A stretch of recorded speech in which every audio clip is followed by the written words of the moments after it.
Before we get into this video, special shout out to my guy, David M. He is the newest Team Keep It Clean patron. Appreciate you, David. Now, if any of you would like to become a Team Keep It Clean patron or channel member, or you want to just support the channel in any way you possibly can, you can check out all of that stuff down below in the description. And if you just want to enjoy watching the videos, then don't even bother going to the description. It's fine. I love y'all. Now, something that a lot of people did not love was when we dropped that video about the Ravens wanting to pay Roquan Smith before this season is over.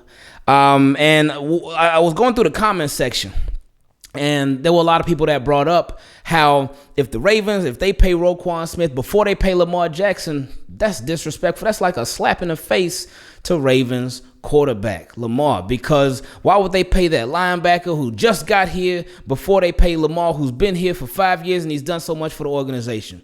And initially when I read it, I got it. I understood the frustration. I understood the almost anger behind those comments. But then I thought about it. I was like, man, is it really a slap in the face to Lamar Jackson if the Ravens were to pay Roquan Smith first before him? And I would say no. And the reason I say no is because of timing. And timing is everything, like we always say.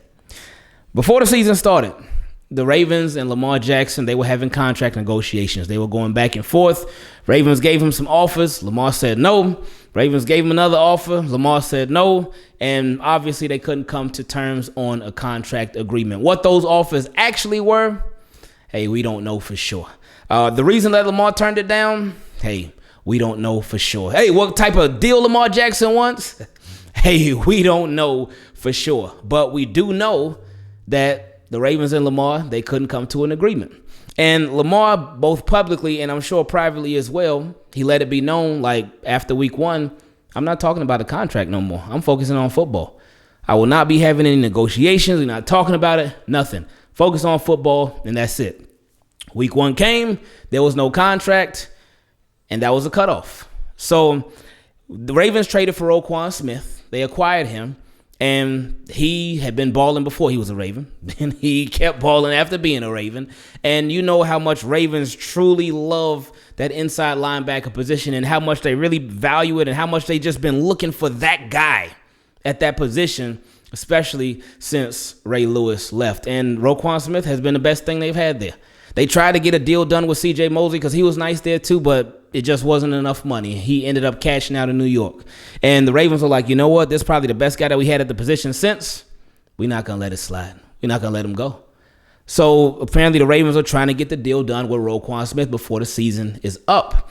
Now, the reason that it's not a slap in the face to Lamar Jackson. Now, there's a lot of other things that you could say the organization that could be a slap in the face to Lamar Jackson, but this is certainly not one of them because of the timing. Lamar said, during the season, I ain't talking contract. We are in the middle of the season. Well, I mean, it's kind of sad that we're getting close to the end of the season. But he said, during the season, I'm not talking. So the Ravens, they can't even pay him right now, even if they wanted to, because he said he ain't talking. He said he ain't having no conversation on negotiations during the season. So I actually think it's very smart of the Ravens to be like, all right, you know what?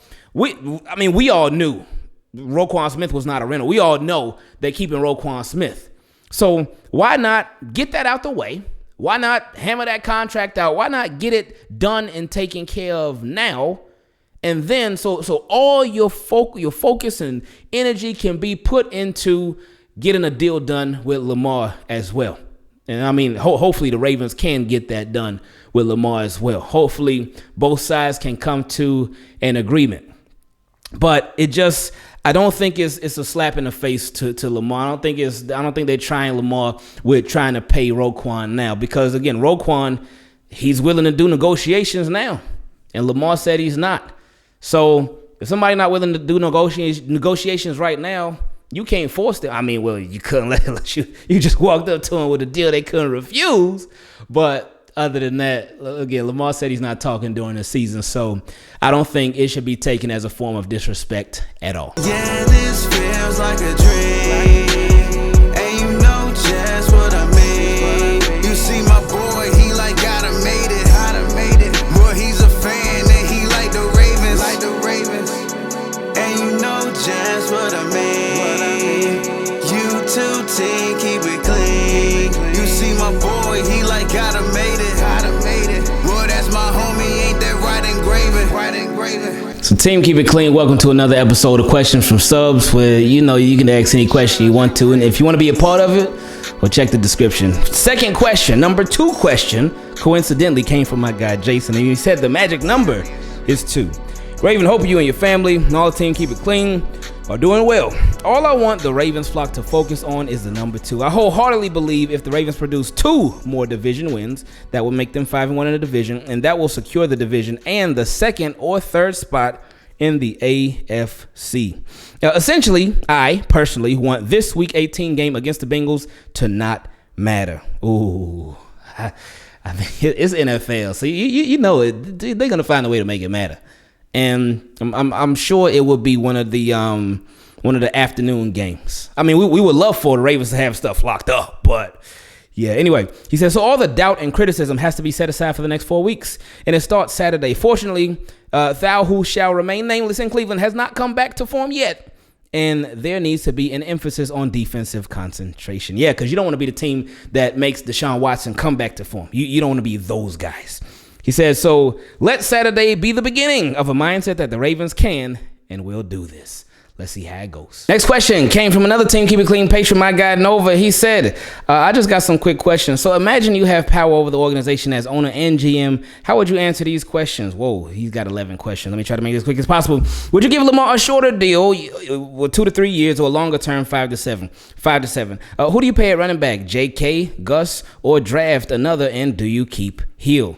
Well, I ain't paying nobody yet. I'm gonna let that contracts run out and then see when we get there. And if I can keep Hill at a decent price, then I would. If not, then I would have to go in another direction, because he still got Beatty there too. Well, Hill is a really good special teamer, and that cannot be unnoticed. But anyway, he said, number 3, who do you target in free agency for wide receiver? Free agency is looking like a big yikes. Only notable free agent out there really is Odell Beckham Jr., and he has had a lot of injuries.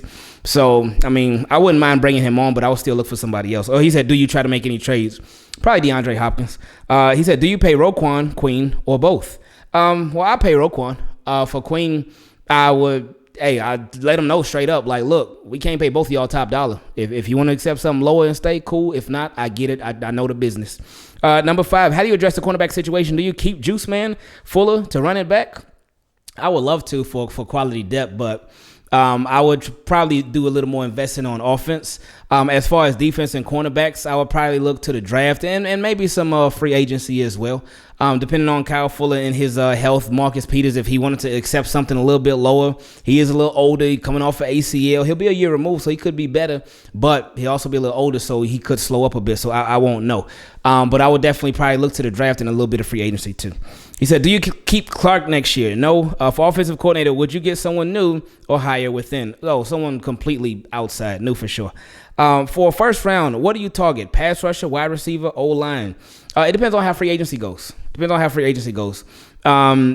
on the health and free agency, so it'd be too early to tell. But it'd most likely be offense, but it would depend. He said, do you try to keep the vets? Lamar Jackson you talk about? Jackson who? Because, I mean, we already answered that in question 1. But Calais Campbell, I'll tell Calais Campbell, hey, great job. Thank you for everything. But he probably going to retire anyway. JPP, same thing. Houston, same thing. I think they probably all going to retire. Hopefully they can retire on top, but we'll see. Number 10, how do you feel about Bateman? Do you have faith in other wide receivers we have? I like Bateman. I love Bateman's potential, but the injuries have been an issue. Been drops here and there, but he knows how to make some plays. So I would love Bateman, but I just wouldn't be able to put all my eggs into the Bateman basket. And do I have faith in the other wide receivers that we have? I would just have to completely change the philosophy to really see if I had faith in them. He said, number 11, if you can get any player to add to this team, who would it be without any limits, such as a Tyreek, Parsons, Crosby? Oh, I thought you were talking about Max Crosby, the kick, or is it Mason Crosby? Who's the kicker? Anyway, I thought you were talking about the kicker when you said Crosby, but yeah, I think you're talking about the guy from the Raiders. Any player without limits? Oh, man. Yeah, Tyreek Hill will be a great one. Parsons will be a great one too, but Justin Jefferson, he will be amazing. Tyreek Hill, amazing. Stephon Diggs. So yeah, you see where I'm going with that. Anyway, he said, hope you and the fam are well. Keep up the great work. Appreciate all you do for us. No, I appreciate all y'all do for everybody, really. Next question came from my guy, Kevin. He says, Super Bowl formula. Hey, Ingraven, the Ravens are set up better than any other team for a playoff run to the Super Bowl. Hear me out. Every team that will make the AFC playoffs plays in cold weather except the Dolphins. So what we know about cold weather games as the NFL is that defense and running the football are a super advantage. No one in the AFC is set up better than the Ravens to do this. Okay, I see your point with that part then. I see your point with that part. Anyway, he said game plan going forward with the Ravens offense, rather they have Lamar or whoever live and die by great defense and run. So more in the playoffs. I'd only pass if you have to. That's how every playoff game the Ravens lost, is because they didn't overrun the ball. I don't care about stats. I care about wins. Yeah, we certainly care about wins. Now, what happens when people sell out for the run and they like, hey, no, y'all not running on us. You got to be ready. Next question came from my guy, Wesley. He said, Derek Wolf exposes the truth. What's up, Ingraven? I love the videos. Thanks for all that you do. Seriously. No, I appreciate you, Wesley. He said, the injury bug seems to never fail when it comes to the Ravens, and this year is no exception. It's not, but at the same time, it's been a lot better than it had been recently. We have lost a lot of guys, but we got a lot of guys back, and that's not the norm. But anyway, he said, now, I found this video of Derek Wolf being interviewed, and he revealed some truths about exactly what happened to him, how the Ravens medical staff and coaching staff members ruined his NFL career, forcing him to retire. Below, I linked the video. I would appreciate it if you watched it and gave your input on it, and what do you really think is going on behind the scenes with the Ravens medical staff? Thanks. Hope you actually read my message. Shout out to you, man, and shout out to Bobby T as well. I definitely watched the video, and Derek Wolf just talked about just almost sound like some malpractice by the Ravens training staff, and it was unfortunate to hear. You hate hearing stuff like that. You hope that it was just a one-off, and you hope that a lot of these other injuries that happen are just coincidental. But hey, you never know. You never know. You really hope that the Ravens would look into each and every situation and just look into every little nook and cranny and really try to get this whole injury thing fixed. We know we can't avoid injuries as a whole. They're gonna happen. Accidents happen. Things happen. We get that. But you just want to do as much as you can to make sure the injuries are not coming from within, but it's just external stuff that's just coincidence. Next question came from my guy, Mike V. Shout out to my guy, Mike, man. Been rocking with us for years, man. So shout out to you, man. He said, I may be in the minority on this, but does it seem like the Ravens are becoming more of Roquan's team than Lamar's? While Lamar leads by his play on the field, but not on Twitter, LOL. Roquan obviously leads by his on-field play, but vocally, I think he's unmatched. Certain guys, you can just tell they're meant to lead, and he seems like the next general. One who doesn't give 2-hour speeches, but it seems this team is headed back to the Ray Lewis and Ed Reed, and he put in parentheses Marcus Williams era. Love you, man. From no AC to 60K. Oh, man. Boy, you took it all the way back with that, man. Yeah, man, because when we would do the videos from work in the car with no AC, being there hot, but still talking that Ravens news, man. Being there sweating, but still talking about whatever going on with the Ravens, man. Wow, man. Appreciate that. He said, my dog really came from the trenches and it's still all up from here. Team, keep it clean. Appreciate that, man. That's real right there, man. That threw me off a little bit, man. But I appreciate you. But he said, as far as Roquan Smith, I think this offseason we'll see. This offseason we'll really see whose team it is by what Ravens get done or they don't get done. Next question came from Tamaris. He said, what's up, my guy? Hope all is well. Since Huntley has taken over, many fans have debated if the offense has changed or if Tyler Huntley is just running plays differently. I personally think it's a combination of the two, but Deshaun Jackson said on the Ravens podcast that the plays were the same, at least in the Denver game. My opinion is that Tyler Huntley's arm is not as strong as Lamar Jackson's, and that is why he gets the ball out fast, especially on the deeper passes. I think LJ has a strong arm, and with his ability to move, he will hold on to the ball longer to throw it downfield. I think with this, LJ is a victim of his own success. From what I see, wide receivers don't run their routes full speed, and many times they don't do a scramble drill. They either stand and watch LJ or look to find someone to block, rarely. With Huntley in the game, we see the wide receivers running harder. Also, when you think about it, our tight ends are starters, and our wide receivers are our backups. Oof. Huntley as the backup, so he gets more reps with the backup, so of course it will look pretty good. Keep doing what you're doing, man, spreading positivity in this world of fandom, because we know how ugly it can be on here. Oh my God, T-Dog, appreciate that, man. I think that the plays are definitely different. The plays are different. The personnel is different as well.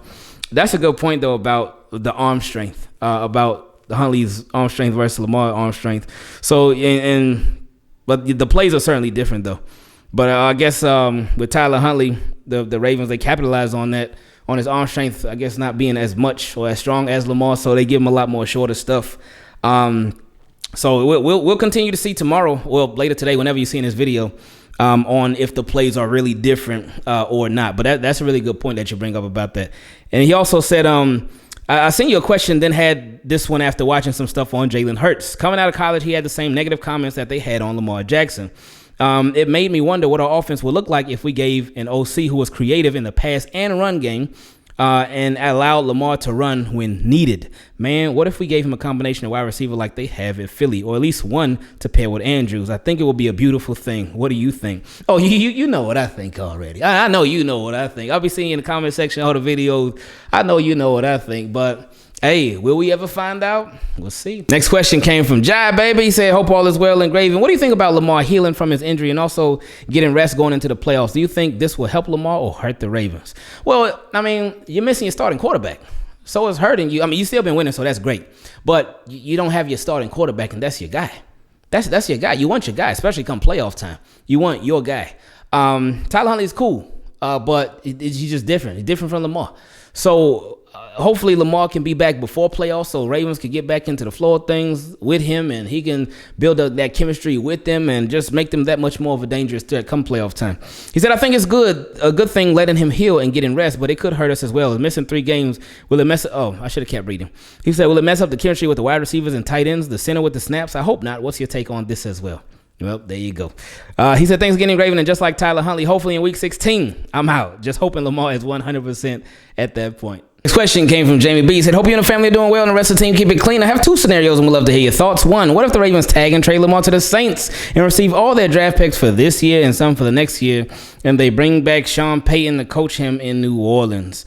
I think Sean Payton is done with the Saints, but we won't really know till he gets traded. But I don't even do the Saints even have any picks though? I think they traded one to the Eagles, I think, something like that. But yeah, I don't even think Ravens will be able to get many picks from the Saints.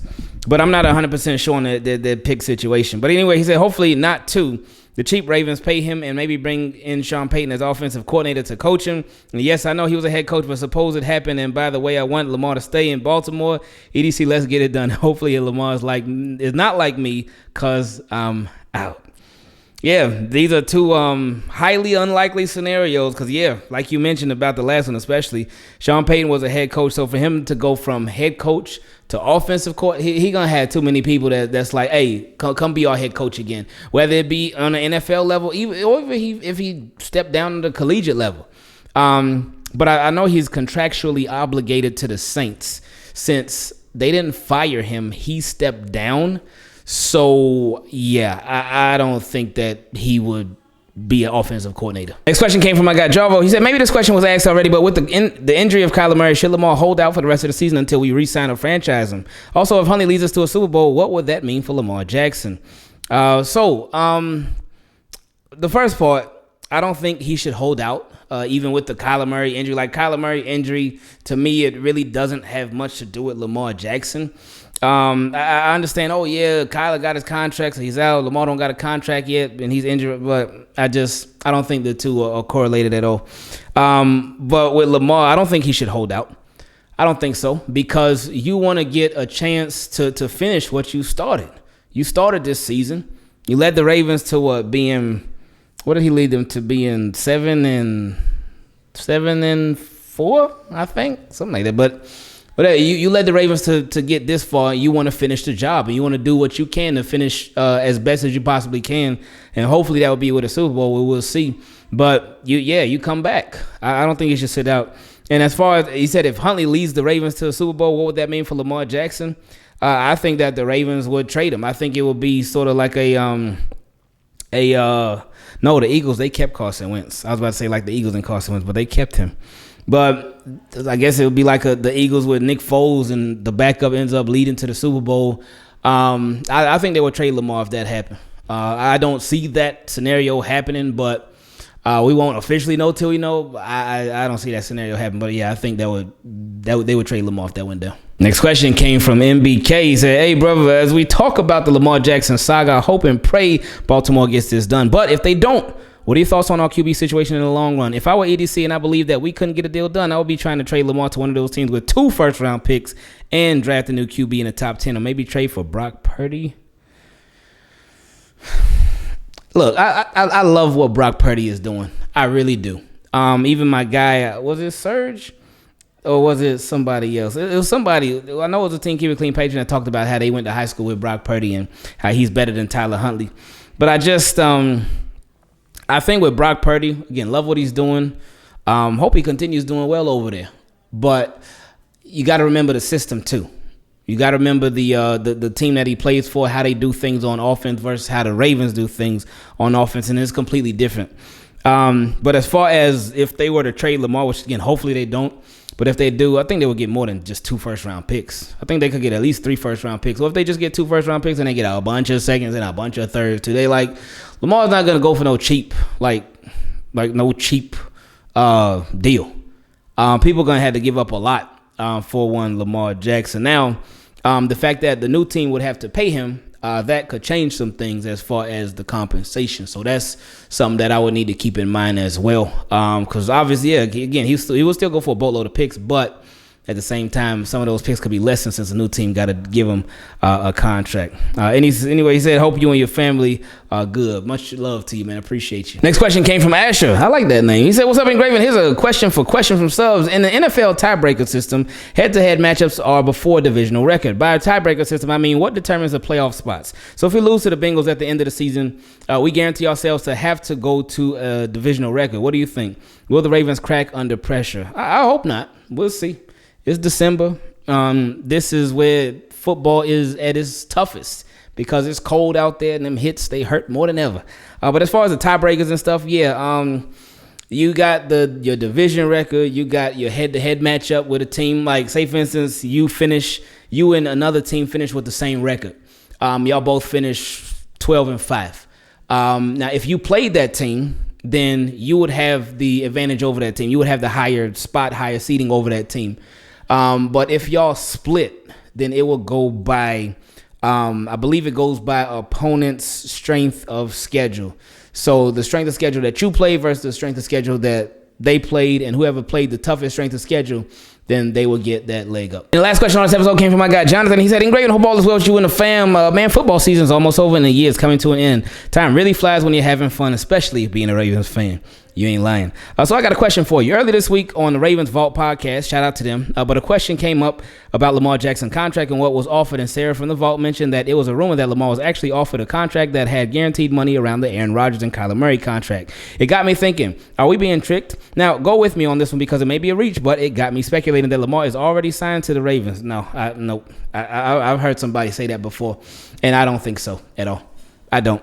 If Lamar Jackson was already signed, then we would have heard about it. It would have been like they would have to actually file it with the league. You can't sign them to a contract and then be like, all right, don't tell nobody. No, you got to file it to the NFL. So as a transaction. And that hasn't happened. But anyway, he said earlier this year when the media would report things about Lamar, he would openly disagree and leave the media wondering if the information they got was inaccurate. Also from other players coming out and saying how Lamar tends to say things to get the media to react because he would use it as a source to get back at the media. Even when Adam Schefter came out about JK, and JK responded with something different to what Adam Schefter reported. I think that was Ian Rappaport. But anyway, he said, now with that being said, when I look back at all of this, I can see a scenario where the Ravens offer Lamar that contract that Sarah from the Vault reported is actually true, and Lamar, being business savvy, took the opportunity to using his Jedi mind tricks and wait to see if the Ravens would actually pay him a fully guaranteed contract, because any good businessman don't take the first offer and also don't short himself out of a big opportunity, especially a financial one. You would always say in your videos that EDC would give a player about 3 years before he decides to sign the players. Before he decides to sign the players or trade them. I cannot see a situation where ADC and staff in year 3 of Lamar's career didn't come to him and then try and get a deal done. I believe Lamar and his staff have all had a plan all along to play all 5 years and see if they would get a big contract or they would enter free agency after the season, and here's why. So real quick about the EDC thing. What I say, it's not even necessarily 3 years, that EDC, he will pay somebody early rather than later. If he's going to pay you, he's going to try to pay you early. Like what the Lamar thing has been, that's different. That's a quarterback situation. So that's a lot harder. It's a lot trickier. It's a lot more loopholes and different things to go through. But normally, if EDC gonna pay somebody, he'll pay them early rather than later. And if he's not gonna pay you, then he'll trade you earlier rather than later, or get rid of you, or cut you, whatever. He will move on earlier rather than later. However. But anyway, bottom line, he does things early rather than later. 99% of the time. With this Lamar contract situation, this is one where it's like, ooh. But anyway, he said, here's why. I don't make financial or team building. It doesn't make financial or team building sense to have a play at their cheapest but highest value as a trade asset, and on the last cheap deal, not trade him that year. Also, if they franchise tag Lamar and trade him, that 40+ mil is all on Lamar. Is all Lamar's, and that cap, which is cap, will take a huge hit and ultimately cause the Ravens to blow up their team because of the trade. No. If they franchise tag Lamar and traded him, that would all go to the new team. But I mean, they would probably work out a deal with him. But that would not be on the Ravens cap if they franchise tagged him. Only if they franchise tagged him and kept him, it would be with the Ravens cap. But if they franchise tag and traded, it would all go to his new team. Anyway, he said, lastly, why didn't Lamar take the same protest as a Kyler Murray or Hollywood Brown by deleting all this Ravens on social media sites? Because every player that has done it, including Deebo Samuel, it has worked for them. Sorry for the long question, but I wanted to hear your thoughts. I hope my thoughts are true and I can finally breathe again. # Go Ravens and keep it clean. You can breathe. Whatever happens with the Ravens, you can always breathe. But the whole social media thing, it's worked for those guys. This is those completely different positions, though. Well, not Kyler Murray, but what is Lamar gonna gain from deleting everything on social media? If the Ravens are gonna sign him, they're gonna sign him. If they're not gonna sign him, they're not gonna sign him. Him deleting stuff on social media, in my opinion, I don't think that would change anything. That would just bring more public attention to it and put a little more public pressure on the Ravens. But again, if they're gonna get it done, they're gonna get it done, and if they're not, they're not. Yeah.